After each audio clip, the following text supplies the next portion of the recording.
नमस्कार दोस्तों, एक बार फिर से आप सबका स्वागत है। और हमारे साथ वरुण जी फिर से एक बार हमारे साथ हैं। वरुण जी के इन्वेस्टमेंट के ज्ञान और अनुभव से तो हम परिचित हैं, लेकिन वरुण जी का वास्तविक विजन और मिशन क्या है जीवन में, आज उनकी इस प्रेरणादायक कहानी को हम सुनेंगे वरुण जी के ही मुख से। तो सर, कृपया अपना विजन, मिशन और अपनी जो कहानी है उससे लोगों को अवगत कराएं। अनुराग जी, बहुत बहुत धन्यवाद जो आपने अपने चैनल पे स्थान दिया।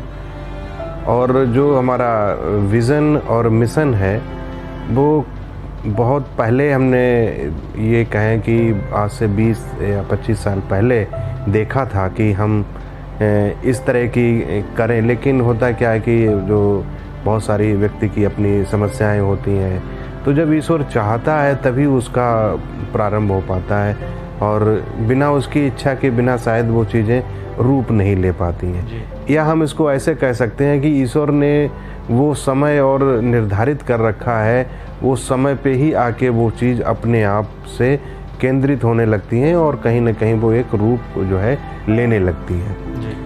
तो मैं इस घटना को, चूँकि मेरा जो जीवन था वो ग्रामीण परिवेश में रहा, मेरा जन्म एक कन्नौज जनपद के एक गाँव में हुआ और मैं काफ़ी समय तक गांव में रहा। मेरी हाई स्कूल तक शिक्षा दीक्षा भी कस्बे में हुई।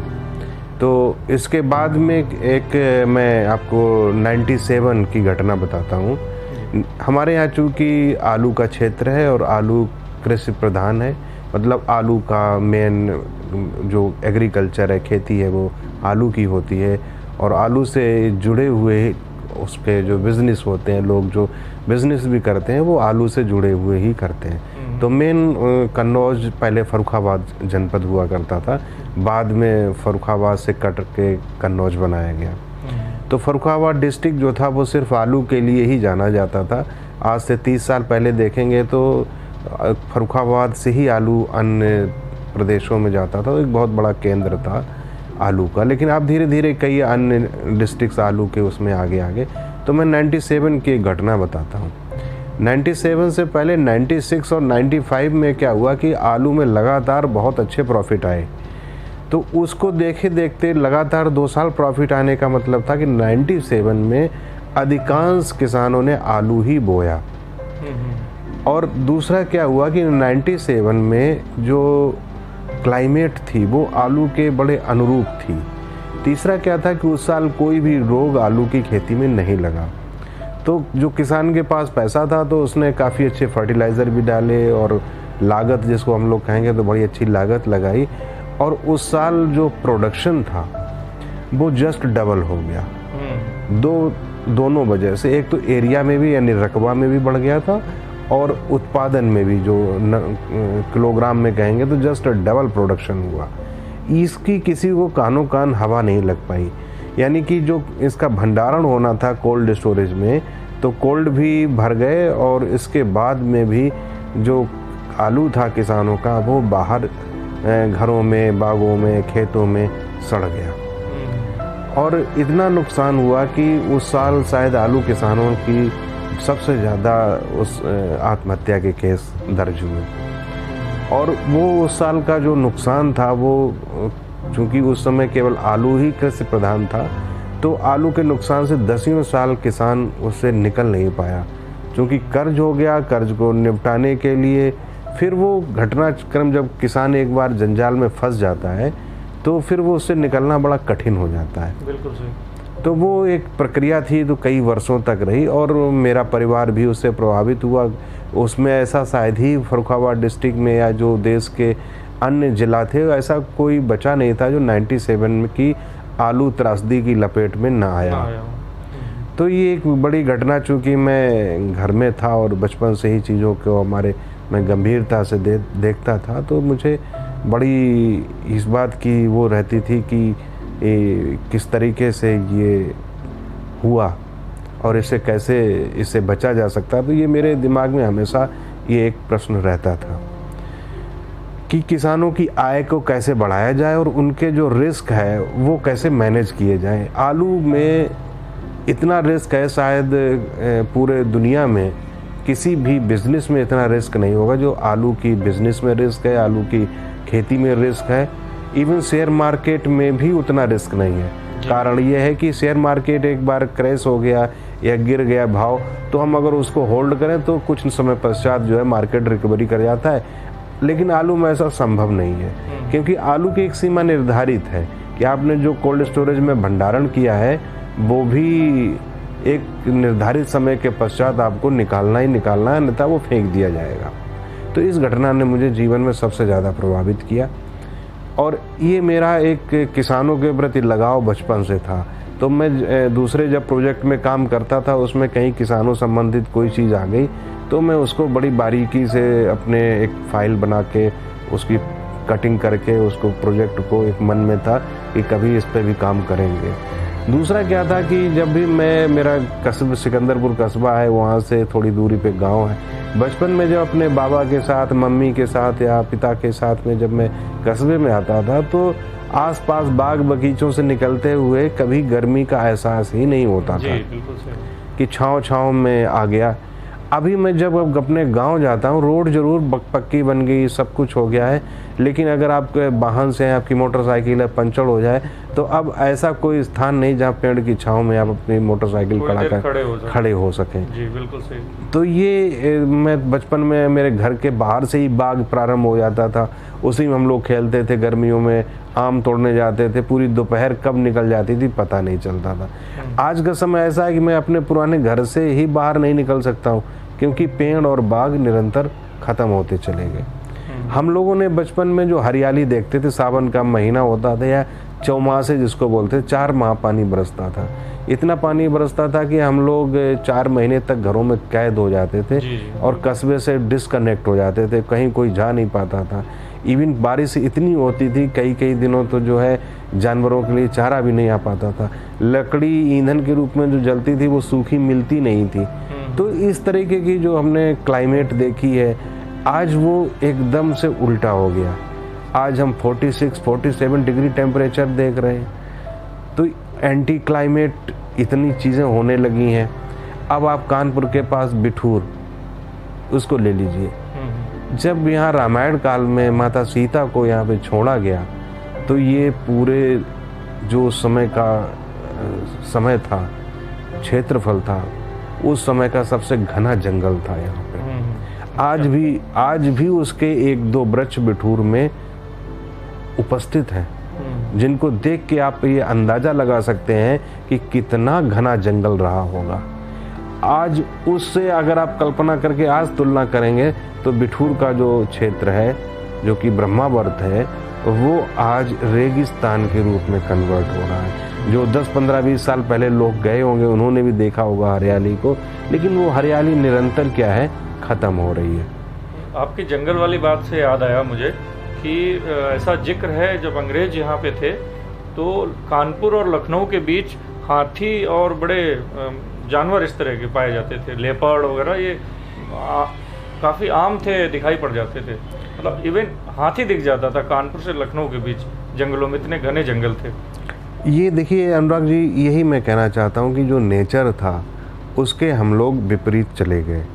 अब जो हमारा ये तो आज की प्रॉब्लम है, सब जगह सबको दिख भी रही है, लेकिन अब हम उस मुद्दे पे आते हैं कि आखिर हमें करना क्या है जी, कि हम क्या कर सकते हैं। अगर हमारी एक्सपेक्टेशन केवल हम ही के गवर्नमेंट का रोल है, एलीट क्लास का रोल है, सोसाइटी का रोल है, तो या पॉलिटिकल सिस्टम को हमें डेवलप करना है, तो हम फिर कहीं ना कहीं किसी न किसी को फाइल सौंप के हम अपने को फ्री करना चाहते हैं। तो ये मैं नहीं चाहता हूँ। मेरा ऑब्जेक्ट ये है कि मैं स्वयं इसमें कितना कर सकता हूँ और किस रूप में इसको आगे ले जाऊँगा। तो मैंने कई और प्रोजेक्ट में मैंने काम किया है। एक हमने जो कई बार इस प्रोजेक्ट को चलाया बट वो फेलियर रहा, लेकिन उसके अनुभव हमारे पास है। उसमें क्या है कि कई बार होता है कि चीज़ें गुजरती रहती हैं लेकिन वहीं समाधान होता है, लेकिन हम वो शायद नज़र नहीं आता है या हम उसे समझ नहीं पाते हैं। या फिर आपने जैसा कहा कि ईश्वर की इच्छा नहीं थी उस समय, वो समय आया नहीं था। ये भी है, यही मेन है, मैं मान के चलता हूँ। जैसे मैंने देखा कि मैं जब फील्ड में WHORS प्रोग्राम में था और कई प्रोग्राम में रहा या व्यक्तिगत कहीं यात्रा करता हूँ, तो मैं किसान फार्मिंग ज़रूर देखता हूँ। तो मैं देखता हूँ कि जब हर प्रांत में, हर डिस्ट्रिक्ट्स में हर गांव में 1-2 किसान ऐसे होते हैं जिनके पास उस 50, 60, 100 साल का कुछ ना कुछ अनुभव होता है जो वो पीछे से ट्रेडिशनल करके लाते हैं। तो आप पिछले जो साइंटिस्ट एग्रीकल्चर को देखोगे तो ये किसी यूनिवर्सिटी से नहीं निकले थे। मेंडलीफ थे तो मेंडलीफ क्या कहीं से पीएचडी करके आए थे। तो उनके अनुभव को हम लोग स्टोर करेंगे, ये मिशन है हमारा, और उनको हम शेयर करेंगे। फॉर एग्जाम्पल मैं एक ऐसे गांव में गया जहां हमने देखा कि वो जो है मछली पालन करते थे। अब उनकी मछली सबसे ज़्यादा उनका पैदावार होती थी और उनका प्रोडक्शन ज़्यादा था। उसके पीछे और एक था कि वो अपनी जो फिश थी उनको कोई एडिशनल भोजन नहीं देते थे। 1 पैसे का भी उस पर खर्च नहीं करते थे। उदाहरण के लिए कि जैसे लिया जाए कि मतलब उन्होंने क्या किया था, अपने तालाब के ऊपर बड़े बड़े एक लंबे बांस में बांध के बल्ब लगा रखे थे। उस बल्ब को देख के और उसका प्रतिबिंब जो है वो तालाब में बनता था। ऊपर बल्ब जल रहा है, नीचे भी प्रतिबिंब बन रहा है। तो जो कीट पतंगे होते थे वो नीचे वाले बल्ब में भी अटैक करते थे। वहाँ भी लगता था उनको वहाँ भी लगता था। तो और मछलियाँ उनको खाती थी। और जो कीट पतंगे होते हैं उनमें सबसे ज़्यादा प्रोटीन होता है। तो उसको इसलिए खाते हैं शायद, ये हमें नहीं पता किस लिए खाते, लेकिन ये जो कई स्टडीज हैं कि टिड्डा जो होता है उसमें सबसे ज़्यादा प्रोटीन सही है, स्टडी सही है। तो उसके क्या होता था कि उनको जो मछली है उनको एक नेचुरल फीड मिलता था, नेचुरल भोजन मिलता था। तो इसलिए उनकी जो मछली थी वो बहुत ज़्यादा वजन की और वो एक अच्छा उनके आय का स्रोत बना हुआ था। तो इस तरीके, और 1 पैसे का भी उस पर इन्वेस्टमेंट वो नहीं करते थे कि मतलब कहेंगे कि ऐसा आइडिया जो कि बिना खर्च के और रिजल्ट्स बहुत अच्छे दे रहा है। हाँ, बहुत अच्छे। तो इस तरीके के हमने लोगों ने एक फाइल बनाई थी, देखते थे कि किस जगह पे कौन सा किसान क्या कर रहा है। जैसे एक उदाहरण के तौर पे हमने देखा था कि सराय प्रयाग एक जगह है जहाँ पे आलू के साथ में वो लोग क्या करते हैं, कद्दू को भी बो देते हैं। शुरू में कद्दू जो है बहुत स्लो बढ़ता है, उसका जो पौधा है वो तैयार होने में 2-3 महीने लेता है। और जब कद्दू वहाँ से आलू निकाल लिया गया तो कद्दू को पानी देते हैं, तो पता चला कि कद्दू एक तो समय से पहले और बड़े साइज में तैयार हो गया। तो एक साथ 2-2 क्रॉप कर रहे हैं वो लोग। तो एक किसान मैंने ऐसा देखा कि जो साल में और फॉरेन में चले जाओ तो वो लोग केवल एक ही क्रॉप करते हैं। हमारे यहाँ छोटे किसान हैं और उसकी वजह से वो अपने एक ही खेत में एक साल में 6-6 क्रॉप कर लेते हैं। आपके पास इन ऑब्जर्वेशंस की एक फाइल भी है जी। तो इस तरीके का हमारे मन में था। एक मैं और आपको बता दूं, बहुत अच्छा उदाहरण है कि जो कहावत गांव में कही जाती है, कुछ एरियाज हैं जहां पेठा उगाया जाता है, कच्चा पेठा। तो उसके लिए कहावत गांव में कही जाती है, बाप छोड़े ना बेटा, सबसे अच्छा पेठा। उसका कारण क्या है कि जो पेठा की फसल है वो कुछ ही एरियाज में होती है और उसको ना तो जानवर खाता है, ना चोर चुराता है, ना उस पर कोई टैक्स, यानी राजा भी नहीं कुछ उस पर करता है, फ्री ऑफ टैक्स है। और उसके रेट हर साल कांस्टेंट रहते हैं। और कई बार वो शॉर्टेज हो जाती है, जैसे इस साल शॉर्टेज है क्योंकि गर्मी का सीजन ज़्यादा रहा। एक दुनिया में केवल पेठा ही मिठाई ऐसी है जिसमें कुछ मिलावट नहीं हो सकती है। तो हम लोग इस पे भी काम कर रहे हैं, एक वीडियो बनाएंगे यूट्यूब चैनल पे। आपका चैनल भी है ग्रीन इंडिया वन पे, इसको शेयर करेंगे। तो उसके परमिशन से मैं उसका लिंक अपने इसके डिस्क्रिप्शन में शेयर कर दूंगा, ग्रीन इंडिया वन चैनल का लिंक। बिल्कुल। तो ये ग्रीन इंडिया का मतलब ही ऐसी है कि ऐसी क्रॉप्स बढ़ाई जाएं, उन क्रॉप्स जो फसलें ऐसी हों जिससे कि प्रोडक्शन बढ़े। जो और दूसरा क्या होता है कि जब आप कुम्हड़ा करते हो खेत में तो वो खेत जो लैंड है वो फर्टाइल होता है। और दूसरा क्या है कि पेठा में कोई फर्टिलाइज़र नहीं दी जाती है, कोई पेस्टिसाइड नहीं डाला जाता है। खेत में एंटी जो उसके एलिमेंट तैयार होते हैं उनको वो शोषण करता है। तो ऐसे ही वो क्लाइमेट के लिए नेचुरल बहुत अच्छा रक्षक है। और जो भी व्यक्ति उसकी फसल को करता है वो उसको स्टोर कर सकता है, उसको कहीं कोल्ड स्टोरेज में रखने की आवश्यकता नहीं है। ठंडे बाग बगीचा है वहाँ पे आप उसको रख सकते हो, जब तक उस पर चोट नहीं पहुँचाई जाएगी, धमक नहीं पहुँचे या उसके साथ कुछ डैमेज ना किया जाए, वो आपका 1-2 साल तक ऐसे सुरक्षित रखा जा सकता है। जी। तो इस तरीके की जो हमारे पास रिसर्च है और हम लोग और रिसर्च बढ़ाएंगे, कैसे हम उसको ग्रीनरी को बढ़ाएं जिससे आपकी अर्निंग भी आए जिससे हमारे क्लाइमेट को भी फ़ायदा पहुँचे। तो हम एक लंबे समय में ग्रीन इंडिया को बनाने का जो सपना देख रहे हैं, उसका विज़न और मिशन इस तरीके से हम लोग आगे बढ़ेंगे जी।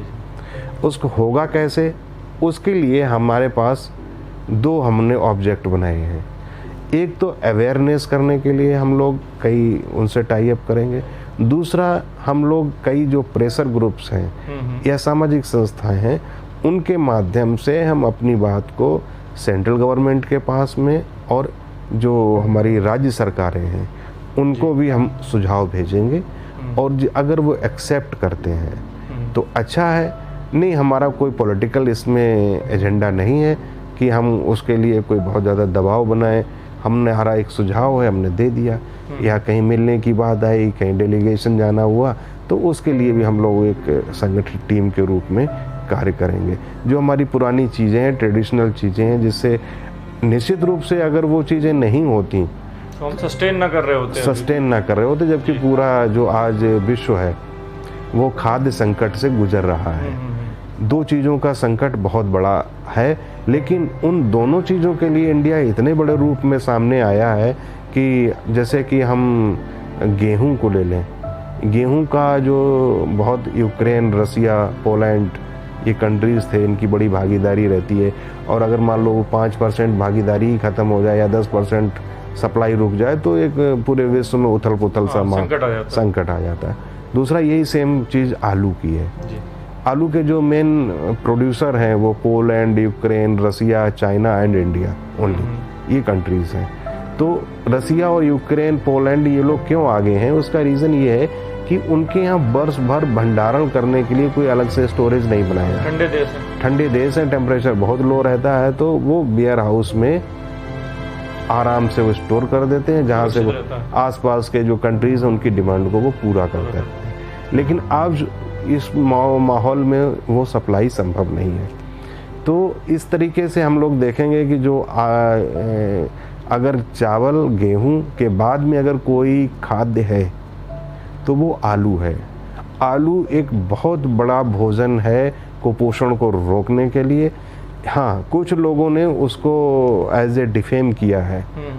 वो डिफेम इसलिए किया है, आलू नुकसान नहीं करता है, क्योंकि जो तली भुने ही आलू आप चिप्स खा रहे हो, कहीं उसकी जो सब्जियां खा रहे हो, तो वो उसके साथ में जो आप फैट ले रहे हो, चिकनाई ले रहे हो, वो हार्मफुल है।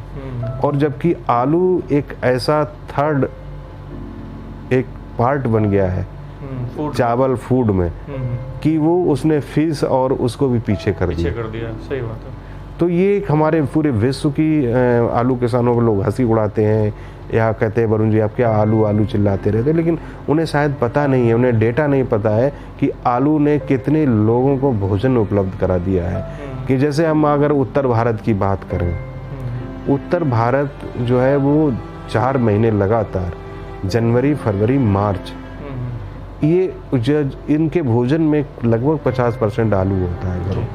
ग्रामीण देखेंगे तो वो तल के आलू खा रहे, उबाल के आलू खा रहे, जो लोग रोस्टेड करके गांव में भूंज के आलू खा रहे, या घर में पराठा आलू बन रहा है, आलू की सब्जी बन रही है, आलू का पराठा बन रहा है। तो ये आलू एक बहुत बड़ा भोजन उपलब्ध कराता है। यदि आलू को अच्छे से मैनेज ना किया गया होता, निश्चित रूप से इसमें हमारी जो Indian institute of potato research Kufri है, तो कुफरी ने हमारे देश को ये बहुत बड़ा एक विकल्प दिया है। अन्यथा इतने 150 करोड़ की आबादी के लोग आज संघर्ष कर रहे होते, जबकि पूरे विश्व में चाहे श्रीलंका हो, इवन पाकिस्तान हो, नेपाल, ये संघर्ष केवल खाद्य की ही वजह से कर रहे हैं। जी, सही है। तो हमने तीनों चीज़ों पे एक बड़ा कार्य किया है, चाहे गेहूँ, चावल और आलू। तो इसलिए अब हम लोग इन चीज़ों पे, जैसे आलू किसानों को सही से उनको टेक्निक मिले, सही वेदर रिपोर्ट मिले, और सही अभी कोई भी ऑथेंटिक न्यूज़ चैनल नहीं है। तो हमारा जो चैनल है ग्रीन इंडिया 1, वो आलू के सही और दूर दूर की जो मंडियां हैं जहां किसानों के रेट को पता होना चाहिए, बिचौलियों की भूमिका को थोड़ा कम करेंगे, या बिचौलियों की भूमिका भले बढ़ जाए लेकिन उनके साथ में ज़्यादा फ्रॉड ना होने पाए, क्योंकि उन्हें उचित, वो बहुत जल्दी ही ग्रीन इंडिया हमारी प्लानिंग में है, बहुत जल्दी हम एक वहाँ पे डेली न्यूज़ फ्लैश करेंगे कि कि आज इस मंडी का भाव ये है, वो प्रॉपर हमारा काम चल रहा है। तो आप शायद ऐप भी बनाना चाह रहे थे कि और लोग अगर इस मिशन से जुड़ना चाहें तो हाँ, वो भी पाइपलाइन में, लेकिन वो धीमे धीमे से कार्य होगा। अभी हमारा फोकस क्या है कि जो छोटी छोटी चीज़ें हैं वो आगे आए, और जैसे कि अब आप पुरानी नर्सरी हैं गवर्नमेंट की, तो वो ही सही से काम नहीं कर रही हैं, तो हमारा फोकस ये रहेगा कि इसमें हम रोज़गार जनरेट करें, या किस तरीके से गवर्नमेंट को एक सुझाव कमेटी बनाई है जो हम लोग बैठ के डिसाइड करेंगे गवर्नमेंट इस पर कैसे काम कर सकती है, कि जो नर्सरी है, जो सरकारी पौधे हैं, और पौधे हमें अब एक बहुत बड़ा एक आइडिया मिला है कि पौधे किस तरीके के लगाए जाएं। जी। एक इतनी बड़ी समस्या आ गई है, हम लोग दूसरी बहस में उलझे हुए हैं। मुझे लगता है कि ये इस सदी की सबसे बड़ी समस्या होगी। एक वो समस्या है जो जानवरों का चारा है, वो गेहूं और मक्के से भी ज़्यादा महंगा हो गया है। जब चारा इतना महंगा होगा तो उनके दूध की कास्ट बढ़ जाएगी, दूध की कास्ट बहुत बढ़ जाएगी। क्योंकि महंगा दूध हो जाएगा तो लोग कंजम्पशन कम हो जाएगा, कंजम्पशन कम हो जाएगा तो लोग जानवर पालना और कम कर देंगे। ऑलरेडी उनकी संख्या निरंतर घटती चली जा रही है। तो अब हम लोग जो सुझाव देंगे गवर्नमेंट को, वो सुझाव ये रहेगा कि जो आप पौधे दो तरीके के होते हैं। एक पौधे वो होते हैं जो फल देते हैं जी, वृक्ष, एक वृक्ष वो होते हैं जो फल देते हैं, दूसरा वृक्ष वो होता है जो छाया देता है, एक तीसरा वृक्ष वो होता है कि जो जानवरों को चारा देता है, चारा भी देता है बहुत। तो हम जो सर उदाहरण बताएंगे ऐसे वृक्ष का? हाँ, बहुत सारे वृक्ष हैं। जैसे नीम का पेड़ लीजिए आप जी। नीम का पेड़ जो है वो बकरी का चारा होता है। हाँ। तो ऐसे हम लोग बैठेंगे। बबूल का भी, बबूल का जो होता है वो कैमल का चारा, कैमल के लिए, कैमल के लिए होता है। तो ये अलग अलग सेक्टर में, अलग अलग एरियाज में ऐसे बहुत सारे नाम हैं कि जो बहुत जल्दी ग्रो कर जाते हैं। और एक जब मान लीजिए बकरी को चारा सर्दियों में नहीं मिलता है तो उसे नीम के पेड़ को आप उनको खिलवाते हैं। हाँ। ये हमारे यहाँ नेचर था। दो लाभ होते थे उसके। एक लाभ ये होता था कि जब आप नीम को छटाई हो जाती थी और सर्दियों में हमें पेड़ घना रखने की भी आवश्यकता नहीं होती है, तो 3-4 लाभ हो गए। तो पेड़ की छटाई हो गई, बकरियों को भोजन मिल गया और उस किसान को ईंधन मिल गया साल भर। बकरी जब वो नीम वाला चारा खाएगी तो उसका दूध भी एंटीसेप्टिक नेचर का होगा? नहीं, होता ही था जी। ये होता ही था कि उसकी कड़वाहट भी दूध में नहीं है। और बकरी का दूध मोस्टली गांव में वैद्य लोग बताते थे, और आज भी डेंगू के पेशेंट को बकरी का ही दूध सजेस्ट किया है। तो क्या है, हाँ, तो ये चीजें ऐसी हैं कि एक ही चीज कार्य करने से आपको कितने लाभ, मल्टीपल चीजें कवर हो जा रही हैं। तो गवर्नमेंट को, जैसे अब नीम का पेड़ का कहीं प्रमोशन नहीं हो रहा है, नीम के पेड़ नहीं लगाए। अब नीम के पेड़ में ही बहुत सारी वैरायटी ऐसी आ गई है कि लगाओ 2-3-4 साल में पेड़ तैयार हो। मीठी नीम भी है, मीठी नीम भी है, और भी है कि तो ये हम लोग इन सब चीज़ों को लॉबिंग करेंगे। हम इनके लिए गवर्नमेंट को बताएंगे कि भाई इस तरीके की एक्टिविटी की जाए जिससे कि ये समस्या आगे चल के और विकराल रूप ना बने। और ऐसे बहुत सारे, एक ही नहीं, बहुत सारी चीज़ों पे हम लोग काम कर रहे हैं जी। तो वो एक हमारा ये फ्यूचर का ईश्वर की कृपा से आज हमें प्रारंभ करने का मौका मिला है। तो लाइफ में जानते हैं आपका ये मिशन ज़रूर सफल होगा। और मैं जो इसमें समझ पा रहा हूँ कि ग्रीन इंडिया तो बनेगा ही, साथ में आप इन्वायरमेंट के साथ इकोनॉमी को भी बूस्ट दे रहे हैं। आपका ये मिशन बहुत अच्छा है, इन्वायरमेंट, इकोनॉमी, और अभी जो मुझे समझ में आया आज के डिस्कशन में तो उसमें हेल्थ भी शामिल है। इन्वायरमेंट, इकोनॉमी और हेल्थ, ये तीनों चीज़ों का बूस्ट आपको मिशन देने वाला है और निश्चित रूप से देने वाला है। तो बहुत बहुत धन्यवाद अनुराग जी, आपने अपने चैनल पे हमें स्थान दिया और निश्चित रूप से हमें इस चैनल के माध्यम से अपनी बात से हम लोगों को जोड़ेंगे, लोग जुड़ेंगे और कार्य को बहुत देखेंगे ईश्वर कहाँ तक ले जाता है। लेकिन ये मेरा लाइफ टाइम। तो दोस्तों ये बहुत ही प्रेरणाप्रद कहानी है वरुण जी की, और इनके जो इस पहलू को, ग्रीन इंडिया मिशन को के बारे में मुझे भी नहीं पता था, अभी हाल ही में पता चला। तो मैंने सोचा ये कहानी ज़रूर सबके सामने आनी चाहिए।